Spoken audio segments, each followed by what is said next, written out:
छोटी छोटी हैबिट्स भी हमारे लाइफ में बहुत बड़ा बदलाव ला सकती हैं, चाहे वो हैबिट अच्छी हो या बुरी हो।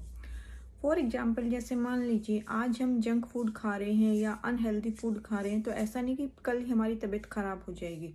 लेकिन इसी काम को हम लगातार करते रहेंगे कंटिन्यूअसली, अगर हमने इसको हैबिट बना लिया तो इसका ज़रूर कहीं ना कहीं हमारे स्वास्थ्य पर असर डालेगा। सेम उसी तरह मान लीजिए फाइनेंस की या सेविंग की या इन्वेस्टमेंट की हैबिट है। आज अगर आपने स्टार्ट कर दिया, चाहे आपने एक छोटे से अमाउंट से स्टार्ट किया, चाहे 50 रुपये से, 100 रुपये से, तो ऐसा नहीं है कि कल ही हमारी ज़िंदगी में बदलाव आ जाएगा या पूरा एकदम से हम चेंज हो जाएंगे, नहीं। बट अगर हमने इसको अपनी हैबिट बना लिया तो इससे क्या होगा कि लॉन्ग टाइम में थोड़े टाइम के बाद, कई सालों के बाद हमें इसका कहीं ना कहीं इम्पैक्ट देखने को पड़ेगा। लेकिन हमारी सबकी प्रॉब्लम क्या होती है कि हम सबको बदलाव या जो उसका इम्पैक्ट है हमें तुरंत चाहिए, जिसकी वजह से हम कोई भी आदतों को, अच्छी आदतें को अपना नहीं पाते।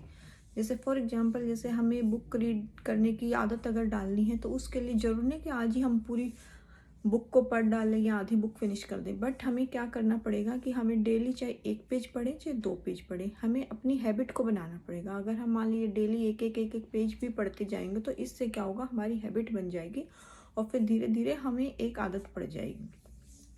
तो सबसे ज़रूरी बात यह होती है कि कोई भी हैबिट है उसके लिए हमें क्या है कि उसमें चाहे थोड़ा सा ही हम करें, चाहे वो सेविंग है, चाहे वो इन्वेस्टमेंट है, या चाहे अपने हेल्थ के प्रति अवेयरनेस है, तो हम अगर उसमें थोड़ा सा भी चेंज करेंगे तो धीरे धीरे लॉन्ग टर्म में उसका इम्पैक्ट काफ़ी बड़ा इम्पैक्ट होता है। जैसे हम बात करते हैं हम कंपाउंडिंग की, तो हैबिट भी क्या है, कंपाउंडिंग होती रहती है। अगर हमें कोई बुरी हैबिट है तो वह बुरी हैबिट भी हमारी बढ़ बढ़ के उसका इम्पैक्ट भी हमारी हेल्थ पर या फाइनेंस पर नेगेटिव पड़ता है। जैसे मान लीजिए मुझे आदत है कि स्पेंड ज़्यादा करने की, खर्चा ज़्यादा करने की, तो आज हो सकता है कि ऐसा नहीं कि आज मैं खर्चा करूँ, कल खर्चा करूँ तो परसों ही मेरी फाइनेंशियल सिचुएशन ख़राब हो जाएगी। लेकिन अगर मेरी वो आदत बन गई तो उसका इम्पैक्ट लॉन्ग टर्म में मुझे भुगतना ही पड़ेगा। Thank you for watching. Please do like, share and subscribe my channel. Thank you so much.